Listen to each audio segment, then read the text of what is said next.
मेरा नाम विवेक चंद्रा है। मुझे मिलाकर 5 लोग हैं परिवार में, पापा, मम्मी, बड़े भाई और एक छोटी बहन। पहले की लाइफ़ के बारे में अगर मैं बात करूँ, तो एक चीज़ मुझे हमेशा परेशान करती थी, वो थी मेरे अंदर शांति नहीं थी बिल्कुल। मुझे गुस्सा बहुत छोटी-छोटी चीज़ों पर आया करता था। आज भी कभी-कभी गुस्सा आ जाता है, लेकिन जो पहले की अगर मैं बात करूँ, तो बहुत ज़्यादा मुझे गुस्सा आता था। प्रॉब्लम आई वहाँ से आज से करीब 9 से 10 साल पहले कि घर में अचानक से डिस्टर्बेंसेस ज़्यादा हो गए। मेरे भैया की तबीयत अचानक से ख़राब होने लगी। जब उनको डॉक्टर को दिखाया गया तो पता चला कि उनके ब्रेन में सिस्ट है। कुछ दिन बाद पापा का एक्सीडेंट भी हो गया, जिसकी वजह से वो ऑलमोस्ट मरते-मरते बचे। तो ये सारी प्रॉब्लम्स को देखते हुए ये लगा कि अब हमें कुछ और इन्वेस्टमेंट्स करनी चाहिए, अपने हेल्थ को लेकर के भी और स्पिरिचुअल चीज़ों को भी लेकर के।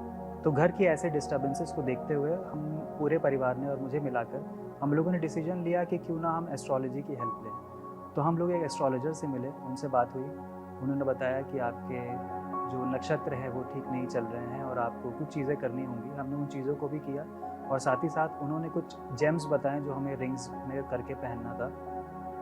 पूरे रिचुअल के साथ हमने वो रिंग्स पहनी। कुछ समय तक पापा का एक्सीडेंट या और जो भी डिस्टर्बेंस था नहीं था। भैया की तबीयत कुछ समय तक ठीक थी। मुझे जैसा महसूस होता था, मुझे वैसे ही महसूस होता रहा, कोई भी फ़र्क नहीं पड़ा। एक समय ऐसा है कि घर के हालात और ख़राब होने लगे। तो ये बात है आज से 7 साल पहले की, दिसंबर 2015। मैं कुछ काम कर रहा था और मेरा एक फ्रेंड भी मेरे साथ ही वहाँ पर था और उस काम को करने में क्योंकि हाथ-पैर गंदे हो रहे थे, तो मैंने जो अंगूठियाँ, जो जेम्स मैं पहना करता था, उसको उतार कर मैंने अपनी शर्ट के ऊपर की पॉकेट में रख लिया।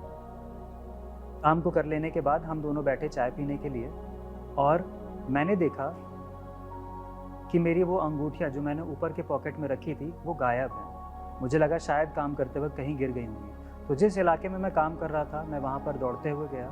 मैंने बहुत खोजा, लेकिन वो अंगूठियाँ मुझे नहीं मिलीं। मैं आकर के निराश होकर बैठ गया और चाय पी ही रहा था कि मेरा दोस्त, जो कि एक विश्वासी परिवार से है, उसने मुझसे पहली बार सुसमाचार शेयर किया।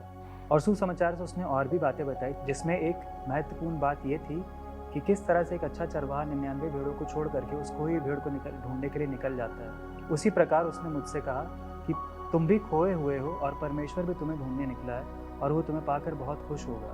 मुझे ये बात बहुत अंदर तक लगी कि उन अंगूठियों को लेकर के मैं इतना परेशान हो रहा था और कोई ऐसा है, यानी संसार को बनाने वाला परमेश्वर, जो मुझे पाने के लिए इतना तड़पाया, इतना परेशान है। उस दिन मुझे लगा कि शायद ऐसा कोई परमेश्वर होता है। मेरे दोस्त ने मुझे थोड़ा एनकरेज भी किया कि अगर तुम इस बारे में और जानना चाहते हो तो तुम ज़रूर से बाइबल पढ़ो। मेरे दोस्त के सुसमाचार शेयर कर लेने के बाद जब मैं उस दिन घर गया तो मैंने बहुत विचार किया और अंदर से पता नहीं क्यों ऐसा मुझे महसूस हुआ कि मुझे वो अंगूठियाँ दोबारा नहीं पहननी चाहिए और मैंने वैसा ही किया। एक शाम जब मैं अपने काम से वापस आया था तो मन में एक बार एक थॉट आई कि क्यों ना बाइबल पढ़कर देखा जाए। हालाँकि जब मैं बाइबल पढ़ता था तो मुझे जिस चीज़ की तलाश थी, एक शांति की, वो मुझे मिलने लगी। तो जैसा मैंने आपको बताया, एक प्रेयर लाइफ का बहुत अच्छा काम मेरे जीवन में हुआ। प्रभु यीशु मसीह के नाम से जब मैं प्रार्थनाएँ करता था, थोड़े समय ज़रूर लगते थे, मगर मुझे कहते हुए बड़ा अच्छा लगता है कि हर एक प्रार्थना का उत्तर मुझे मिला। तो जो लोग भी इस गवाही को देख रहे हैं और आप में से जो लोग शायद ये सोच रहे हैं कि वो भी ऐसी ही परेशानी से गुज़र रहे हैं, उनका भी भरोसा सिर्फ़ पूजा-पाठ और अंगूठियों पर है, तो मैं आपसे एक ही बात कहना चाहूँगा कि ऐसी चीज़ों पर भरोसा ना करें जो मनुष्यों ने बनाई हैं। ऐसी चीज़ों पर भरोसा ना करें जो आज आपके पास है और कल नहीं है, यानी कि दुनियावी चीज़ें, बल्कि सच्चे परमेश्वर पर भरोसा करें जिसने पूरी दुनिया को बनाया और विशेष रूप से बड़े प्रेम के साथ आपको बनाया है। उसी परमेश्वर की वजह से मेरी ज़िंदगी में बहुत अच्छे काम हुए हैं और निश्चित तौर पर आपकी ज़िंदगी में भी होंगे।